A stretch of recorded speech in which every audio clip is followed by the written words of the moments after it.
Donc bonsoir, aujourd'hui je vais vous montrer comment faire un visualiseur de figures de lisse à joue dans Touch Designer, qui est une application gratuite qu'on peut installer sur ordinateur.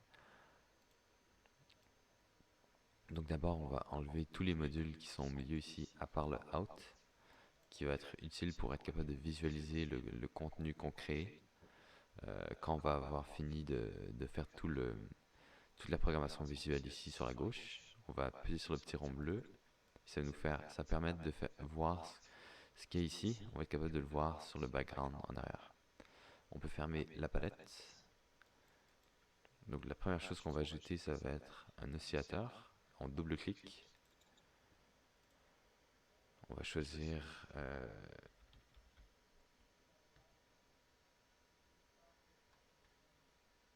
Audio Oscillator.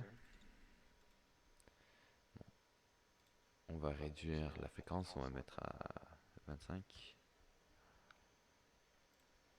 On est bien une onde sinusoïdale, ça c'est bon. Ok, on va faire un null. Ensuite, on va dupliquer ça.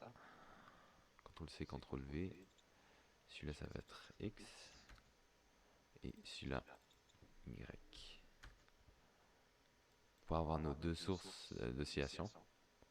Et on pourrait même, celui-là, changer un tout petit peu la phase. Juste pour que ce soit bien visible quand on va visualiser les deux sources audio. Ensuite, on va rajouter un merge, donc le clic droit à partir du petit carré ici vert. Ça va nous permettre de rajouter un autre module ici qui est connecté.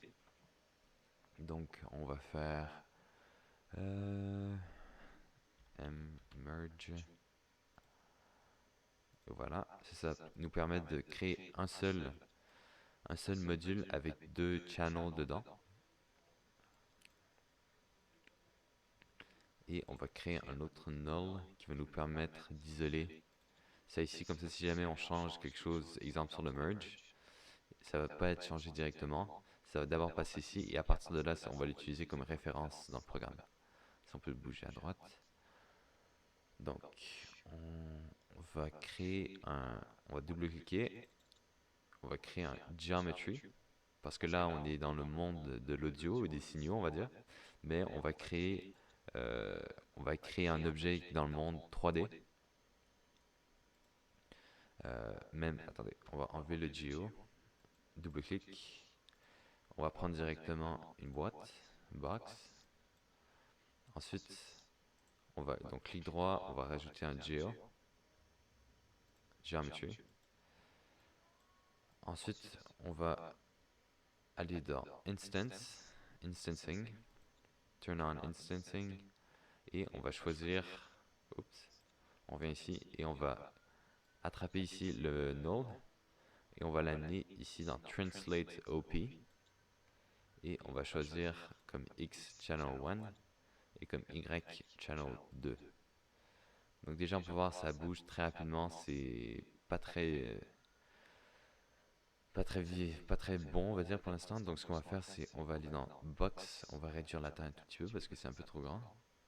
Pour réduire la taille on peut le faire ici comme ça en faisant un point 1 ou on peut aussi, si vous avez une souris, vous cliquez sur la molette vis-à-vis le size et vous allez voir ici il va y avoir 5 chiffres qui vont apparaître 1, 10, .1, .01, .001.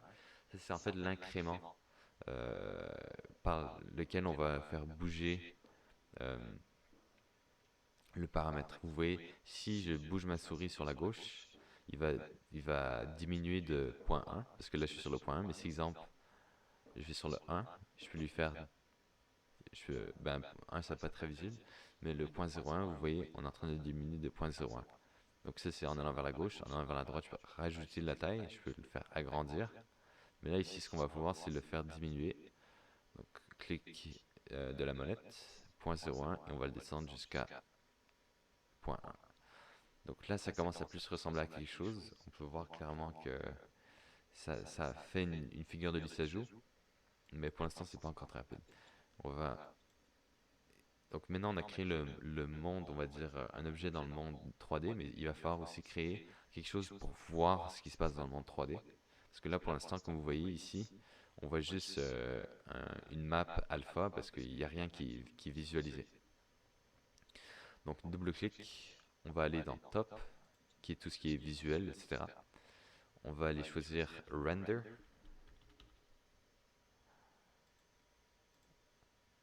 Et automatiquement, il va sortir la géométrie, il va render la géométrie. La géométrie, c'est le terme, c'est le nom de ce module-là qui permet d'avoir quelque chose de 3D qui va être transformé, on va dire, qui va permettre d'avoir un élément que le programme ici, le render, va pouvoir visualiser. Mais il nous faut aussi une caméra et il nous faut aussi une lumière. Lumière, donc double-clic, on va dans Comp et on va dans Ambient Light parce que on n'a pas vraiment besoin de quelque chose de très précis. Ambient Light, c'est bon parce que ça va nous permettre de voir tout. Et ensuite, caméra, on va la placer ici. Et voilà. Donc là, on peut voir que on est en train de visualiser quelque chose dans le monde 3D. Et on va pouvoir connecter. Donc ça, c'est, je fais le clic gauche. À ici, vous voyez, ça se connecte automatiquement. J'ai besoin de recliquer. Et voilà. Donc, ça c'est bon. On est capable de voir maintenant la figure de l'île joue. On va pouvoir retourner dans la phase ici. Et aussi, si jamais vous ne voyez pas le petit carré ici, cliquez sur un module et pesez sur la lettre P et vous allez voir les paramètres. Donc, on va dans ici, Audio Oscillator 2. On va changer la phase un petit peu. Normalement, on devrait être capable de voir. Et voilà. Donc ça, c'est une belle figure de l'île joue. Et je pourrais, par exemple, rechanger ça ici. On est à 54, donc on est à deux fois un peu plus que deux fois la fréquence de l'oscillateur 1. Donc on voit bien ici, on a deux pics, on va dire, par côté. Donc on est bien à un ratio de 2 à 1. Mais je vais retourner à 25.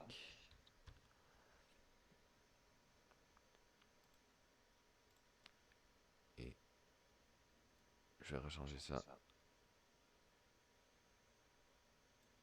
Ok, parfait. Aussi pour bouger, j'utilise le clic gauche. Et pour sélectionner, j'utilise le clic droit. Donc ça c'est beau, on arrive de bien voir la figure de l'Issajou, mais moi j'ai envie que ce soit plus esthétique.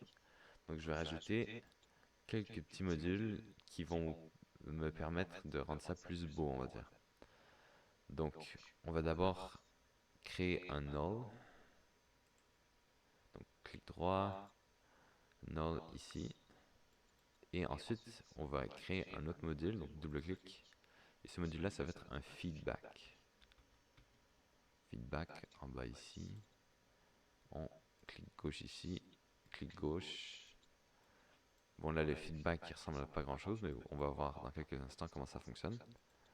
On va clic droit level qui se trouve ici.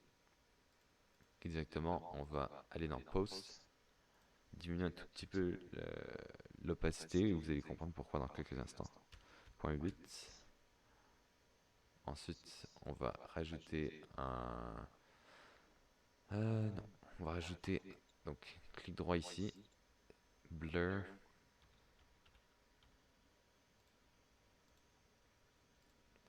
On va diminuer un tout petit peu la taille. Voilà.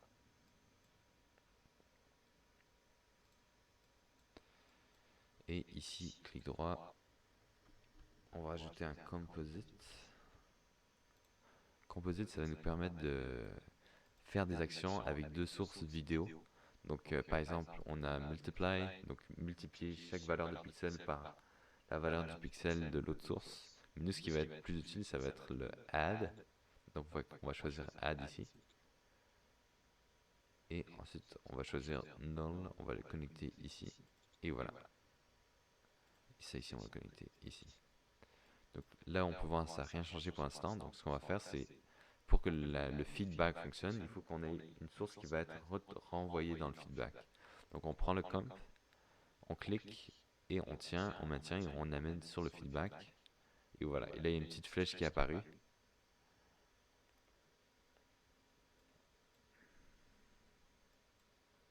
Donc c'est déjà mieux comme ça, c'est plus rond, on voit encore un petit peu le carré, mais ça c'est pas si grave que ça. Maintenant pour enlever le background qui est juste des carrés gris, on va rajouter un transform, donc clic droit, transform, et voilà. Et on va aller comp over background color, et ici on va taper 1, et voilà. Donc ça c'est mieux. Donc il reste pas grand chose à faire à part ça. Maintenant il va juste nous rester à nous amuser avec les différentes sources de son. Donc le setter 1, on va... Et voilà. Je pourrais même... On va aller dans level. Opacité.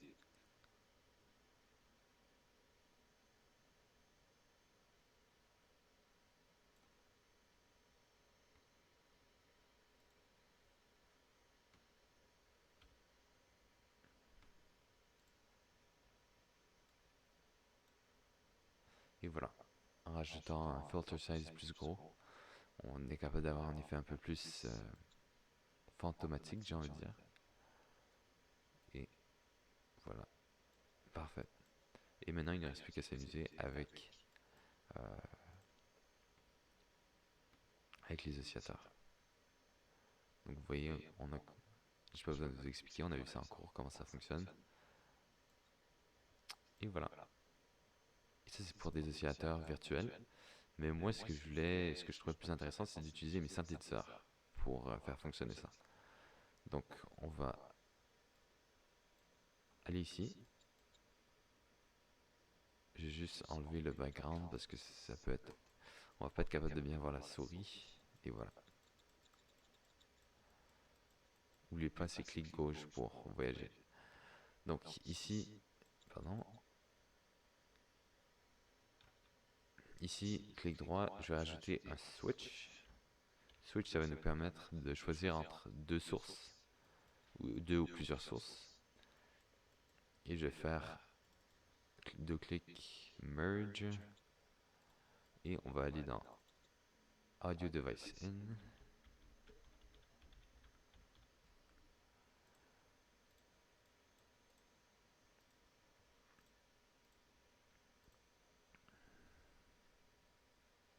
Donc dans le cas ici, on entend ma voix parce que mon micro est connecté en ce moment. Mais ce que je vais faire, c'est que hop, on clique droit, on clique sur Select. On va choisir Select plutôt. On va dupliquer, CTRL-C, CTRL-V. Juste bouger ça un peu plus vers la gauche pour qu'on ait plus de place. Donc ici, je vais cliquer sur Math. Et finalement, je vais rajouter un null. Et on connecte ça ici. On duplique ça, CTRL-C, CTRL-V. Et on connecte ça ici. Et voilà. Disconnect. Ok. Ensuite, on connecte ça ici. Cela ici. Et on connecte ça ici à la switch. Mais il faut qu'on choisisse quelque chose avant. Parce que moi, ce que j'ai fait avec mes synthétiseurs, c'est que j'ai pris un synthétiseur et je l'ai pané totalement sur la gauche. Et j'ai pris un autre synthétiseur et je l'ai pané totalement sur la droite. Pané dans le sens de je l'ai balancé sur la gauche et l'autre balancé sur la droite. Donc en soi, j'ai des sources qui sont bien séparées. Donc on va cliquer sur le select. On va aller dans les paramètres et on va choisir Channel Names. On va choisir juste Channel 1. On fait la même chose pour le deuxième, sauf qu'on va choisir Channel 2. Donc Chan 2. Et voilà. Ensuite, je vais dans le switch. Ici, je change les paramètres. Et voilà. Normalement, on est capable de voir. Attendez. Donc, on peut voir qu'il y a un petit carré qui bouge pas beaucoup euh, et qui bouge en diagonale. En diagonale, ça c'est pas dur à comprendre parce que là, je suis en train de nourrir un signal audio euh, qui est phasé autant sur la gauche et que sur la droite. Il est sur la même phase, donc ça fait la diagonale. Mais on peut voir aussi que ça s'agrandit pas énormément. Ça reste assez petit. Donc ce qu'on va faire, c'est qu'on va aller dans le math, on va aller dans le multi-add et on va, si on regarde, attendez, je vais remettre les synthétiseurs pour qu'on entende. Donc là, on est en train d'entendre le synthétiseur de gauche et maintenant le synthétiseur de droite.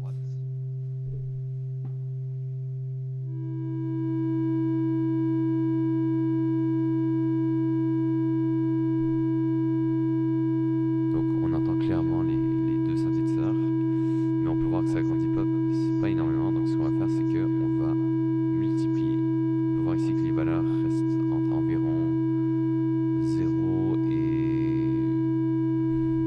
0.1. Donc le peak to peak, c'est 0.2. Donc on va aller dans multiply et on va multiplier par 10 parce que nous on veut que ce soit entre moins 1 et 1. Ah, déjà là c'est mieux. On fait la même chose pour la deuxième source. Math, multi-add, 10. Bon, c'est un peu trop. Si on regarde, on est rendu à 2 ici. Donc, ce qu'on va faire à la place, c'est qu'on va multiplier par 5.